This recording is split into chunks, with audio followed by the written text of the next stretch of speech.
Parfois, tu restes silencieux après une remarque. Un mot, une critique anodine, lancée comme une flèche, et soudain ton silence devient lourd. À l'intérieur, c'est comme un tremblement discret que personne ne voit, mais que toi seul ressens profondément. Ce n'est pas une blessure évidente, comme une cicatrice visible à l'œil nu. C'est une douleur invisible, subtile, presque honteuse.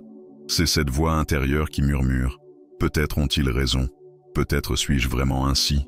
Tu n'en parles à personne, par peur de paraître faible, par peur de confirmer leur jugement. Alors tu portes seul ce fardeau invisible, croyant que tu es le seul à ressentir une telle vulnérabilité. Cette douleur silencieuse n'est pas seulement un mal passager. Elle creuse lentement, comme une rivière discrète mais puissante qui façonne un canyon en silence. Elle finit par devenir une partie de toi, un doute qui se réveille à chaque nouvelle critique, chaque nouvelle remarque.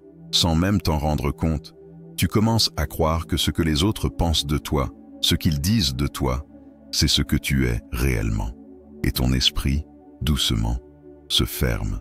Il ne cherche plus à grandir, mais seulement à survivre, à éviter cette sensation d'humiliation sourde qui t'envahit chaque fois que quelqu'un pointe une faiblesse, un défaut, une erreur. Pourtant, profondément enfoui en toi, subsiste un désir intime. Tu voudrais, plus que tout, être capable d'entendre ces critiques sans te sentir détruit. Tu aimerais tant transformer ces mots qui te blessent en mots qui te construisent, qui t'aident à progresser. Car au fond, tu sens qu'il y a une vérité derrière ces paroles difficiles. Une vérité que tu crains, mais que tu pourrais utiliser pour devenir plus fort, plus serein, plus ancré en toi-même.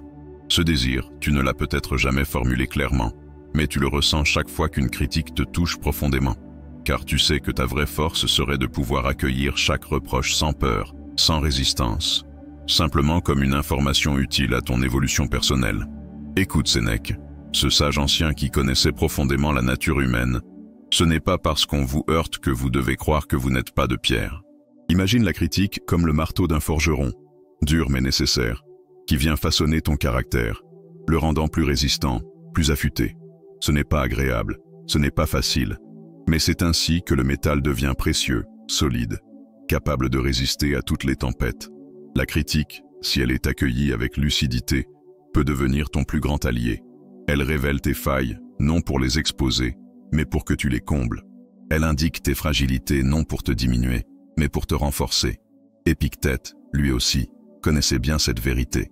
Il disait « Accueillez tout ce qui arrive comme un professeur sévère mais juste. Chaque critique, chaque reproche, chaque remarque douloureuse porte en elle un enseignement. Derrière la douleur apparente se cache toujours une opportunité de croissance. Et si tu pouvais apprendre à voir chaque critique comme une leçon, non comme une sentence? Et si tu pouvais transformer ta relation à ces mots qui te blessent pour qu'ils deviennent des outils de pouvoir intérieur? Alors, la douleur pourrait se changer en dignité, et la critique deviendrait le chemin de ton évolution personnelle, au lieu d'être une source constante de doute et de souffrance. C'est cette transformation profonde que tu es invité à découvrir aujourd'hui. Car si tu es ici, c'est que tu as senti, au fond de toi, que cette vérité était possible.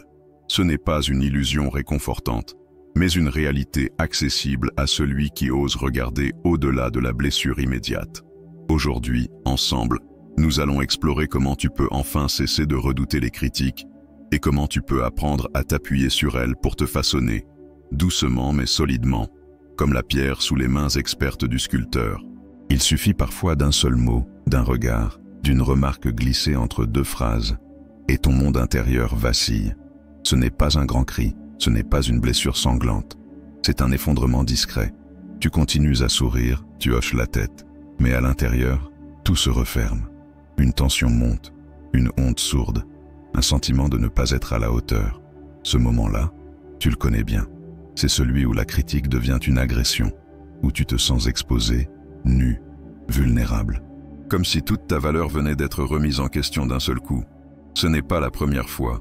Enfant déjà, peut-être, tu avais appris à redouter les remarques, parce qu'elles faisaient mal, parce qu'elles te faisaient sentir trop sensible, trop fragile. Alors tu t'es blindé. Tu as appris à encaisser, à ne rien montrer. Mais en réalité, tu n'as jamais cessé de souffrir. La douleur a juste changé de forme. Aujourd'hui encore, chaque critique ravive une vieille blessure.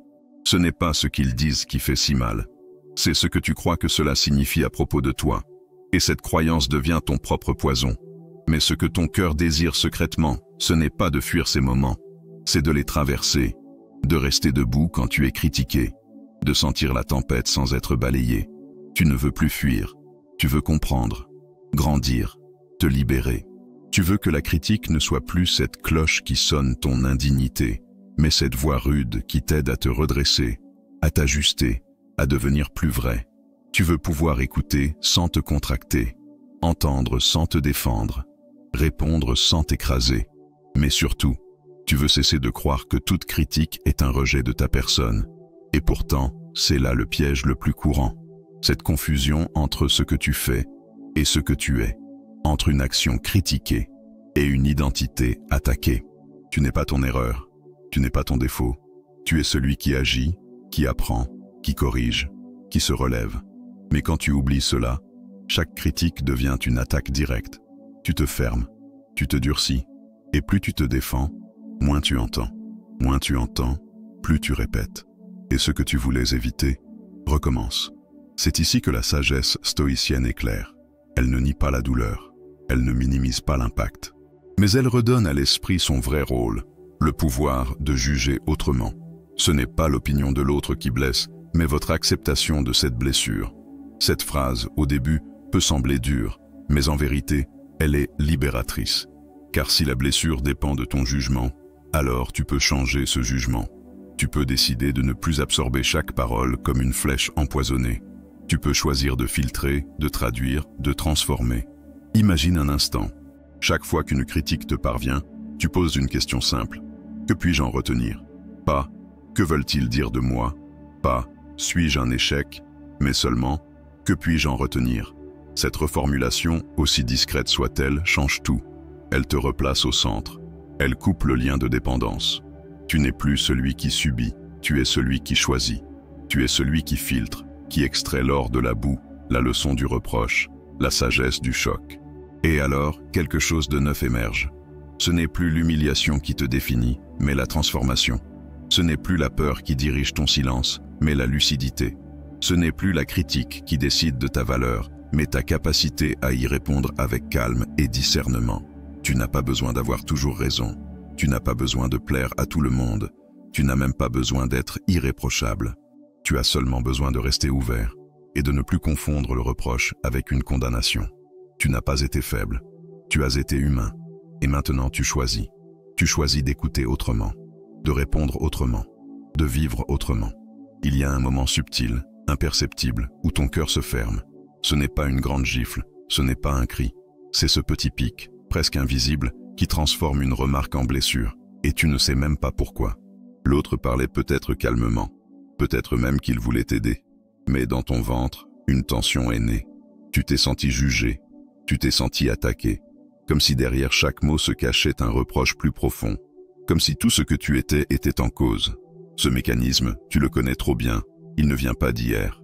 Il vient de toutes ces fois où on ne t'a pas distingué de tes erreurs, de toutes ces fois où on a confondu ton comportement avec ton être, de toutes ces fois où tu as entendu « tu es nul » quand on disait « ce n'était pas bien fait ». Alors tu as appris à te défendre, à argumenter, à te refermer, pour ne pas sentir, pour ne pas trembler, pour ne pas revivre cette brûlure familière. Et sans t'en rendre compte, tu as forgé un lien toxique. Toute critique est une attaque, toute remarque est un rejet, toute correction est une humiliation.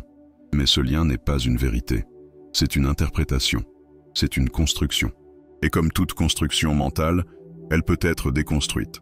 Le stoïcisme, avec sa sagesse intemporelle, t'invite à ce discernement. Il te rappelle une chose essentielle. Ce n'est pas l'événement qui te bouleverse, mais le jugement que tu poses sur lui.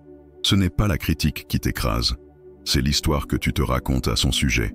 Et cette histoire, tu peux la réécrire. Imagine que tu puisses entendre une critique, sans la prendre contre toi. Imagine que tu puisses la voir comme une information et non comme une accusation, que tu puisses distinguer entre ce que tu as fait et ce que tu es.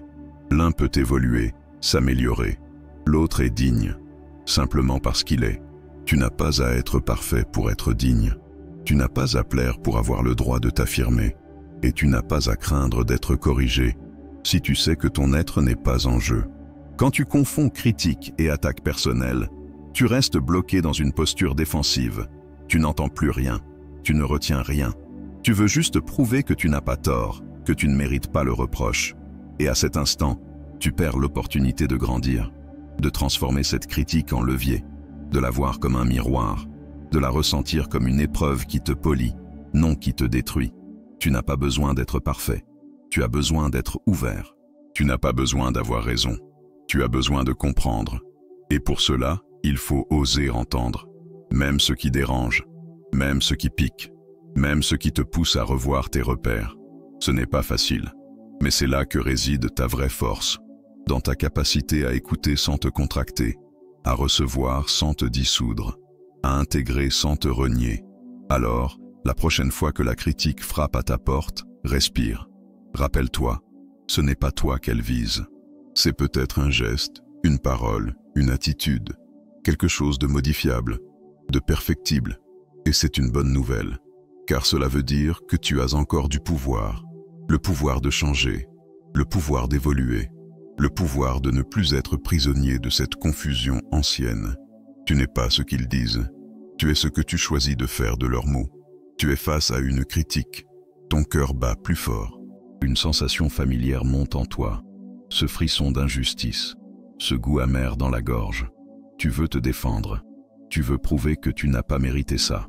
Ou peut-être que tu te replies, que tu te tais, que tu t'éteins pour ne plus sentir. Mais dans tous les cas, tu souffres. Tu vis la parole de l'autre comme une sentence, comme une vérité, comme une blessure irréversible. Et pourtant, elle n'a de pouvoir que celui que tu lui donnes. Le remaniement stoïcien commence ici, dans ce minuscule espace entre le mot reçu et le sens que tu lui donnes. Épictète disait « Ce ne sont pas les choses elles-mêmes qui troublent les hommes, mais l'idée qu'ils s'en font. » Cette phrase, tu peux la relire 1000 fois, mais un jour, elle t'arrive en plein cœur. Elle devient vivante. Et tu comprends, tu n'es pas condamné à subir ce que tu ressens. Tu peux choisir ton interprétation. Reformuler, ce n'est pas nier la critique, c'est l'accueillir autrement. C'est prendre le temps, juste quelques secondes, pour la transformer en question. Que puis-je en retirer? Qu'est-ce que cette remarque m'apprend sur ma posture, sur ma clarté, sur ma façon d'interagir? Tu n'as pas à être d'accord, tu n'as pas à tout prendre, mais tu peux extraire une pépite, même si elle est enfouie sous un ton sec, une maladresse, une intention floue. Ce geste intérieur, cette transformation du choc en question, est un acte de souveraineté. Tu redeviens maître de toi. Tu ne laisses plus les mots t'enchaîner. Tu les examines. Tu les passes au crible de ta raison, de ta paix intérieure, de ta sagesse. Et là, souvent, tu découvres que ce qui te blessait n'était pas la phrase en soi, mais l'écho qu'elle réveillait en toi. Un ancien doute, une peur jamais apaisée, une honte tapie dans l'ombre.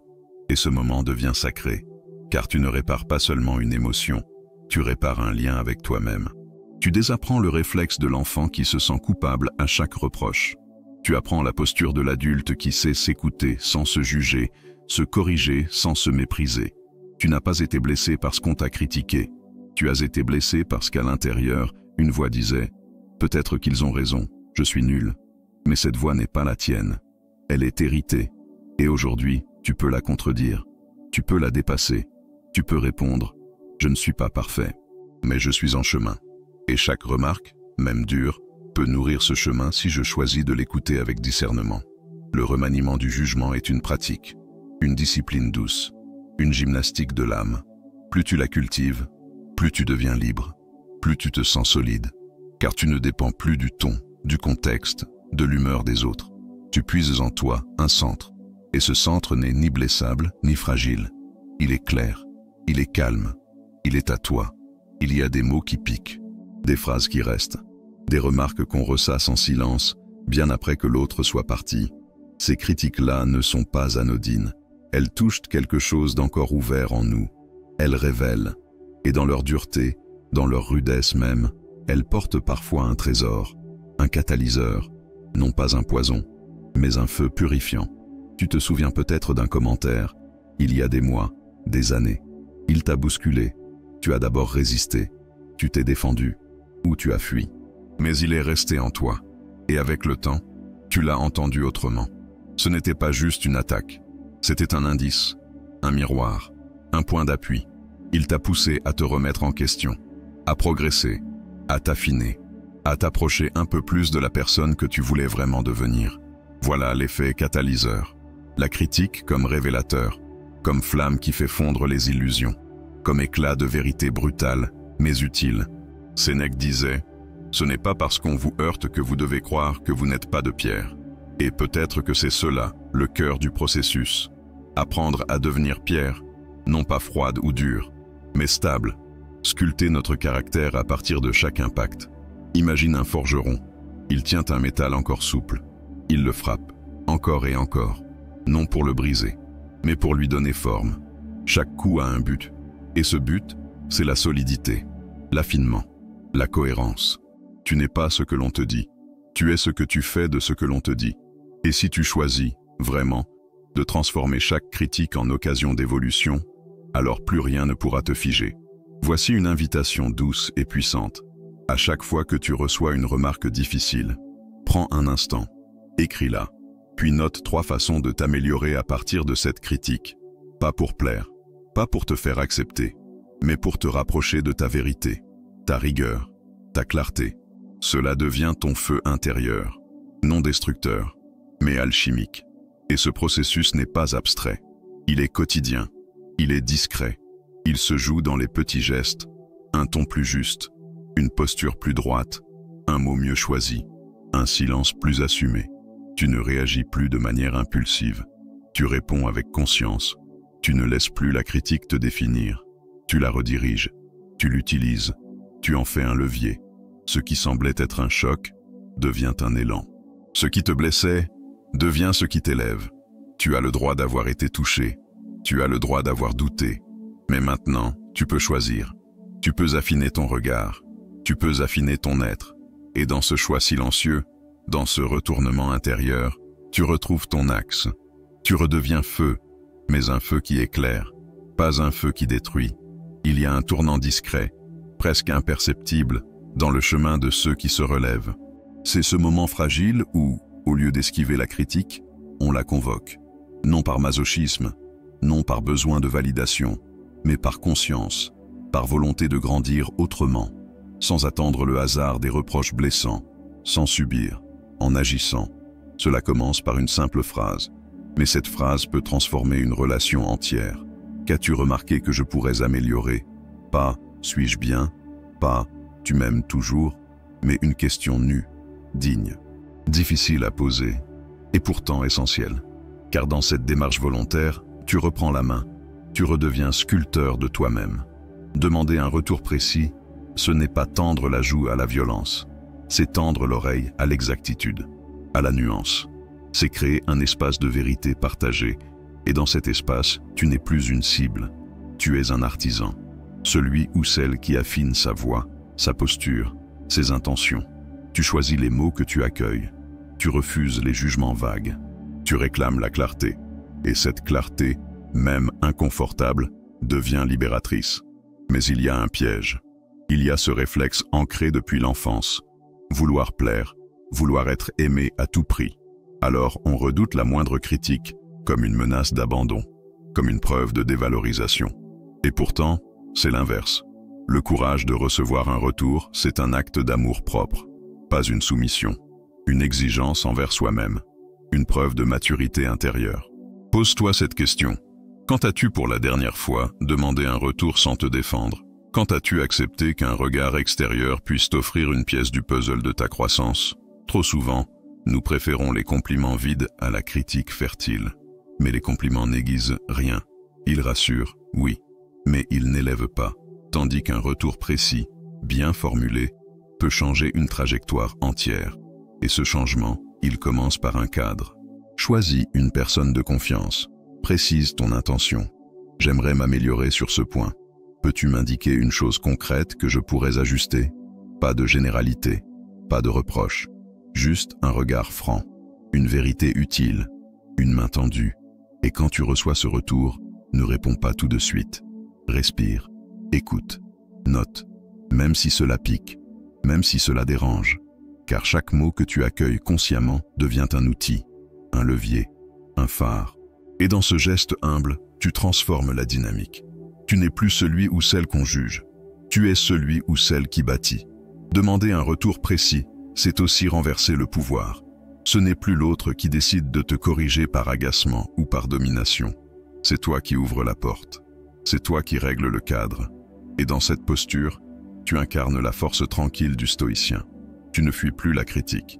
Tu l'invites. Tu la canalises. Tu la transmutes. Parce que tu sais désormais qu'elle n'est pas ton ennemi.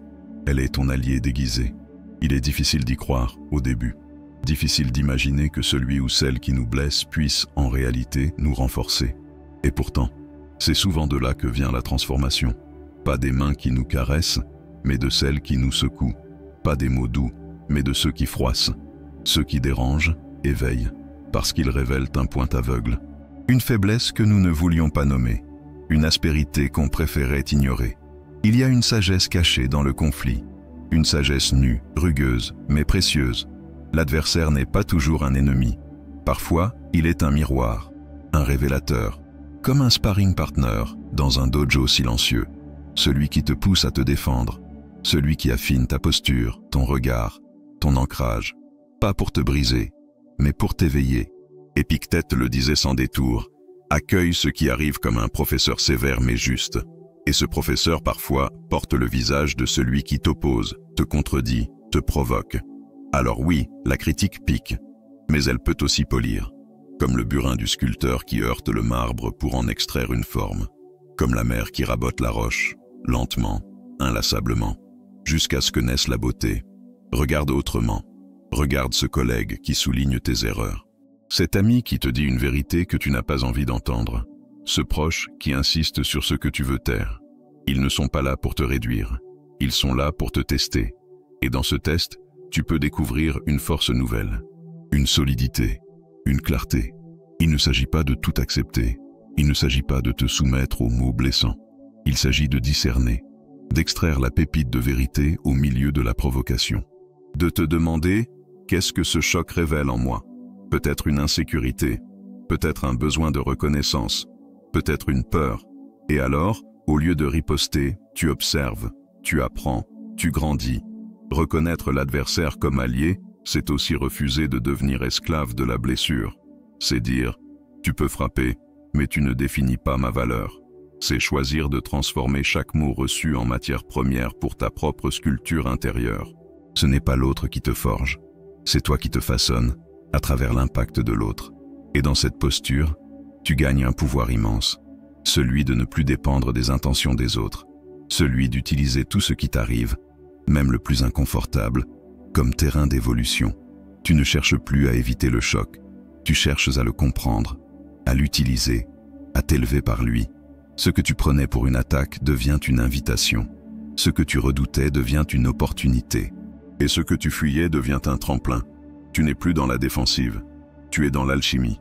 Et dans cette alchimie, ton adversaire, sans le vouloir, devient ton plus précieux complice. Il y a des douleurs qui ne crient pas, des coups que l'on ne voit pas, mais qui marquent à l'intérieur. Et pourtant, chaque choc, chaque mot dur, chaque regard qui juge, peut devenir bien plus qu'une blessure. Il peut devenir une main invisible qui façonne, une main qui ne caresse pas, non, une main qui sculpte, avec rudesse parfois, mais avec une intention cachée, révéler ce que tu portes déjà en toi. Imagine-toi comme un bloc de marbre, un marbre brut, dense, intact, un matériau noble, mais encore informe. Et chaque critique, chaque remarque, chaque confrontation est un coup de burin. Ça résonne fort, ça fend, ça laisse une trace. Et à force de ces impacts, lentement, douloureusement, une forme émerge, une silhouette, une expression, une présence. Celle que tu deviens quand tu ne fuis plus les frappes, mais que tu les laisses polir ton être. Tu n'es pas brisé. Tu es en train d'être dégagé de ce qui t'alourdissait. Tu n'es pas amoindri.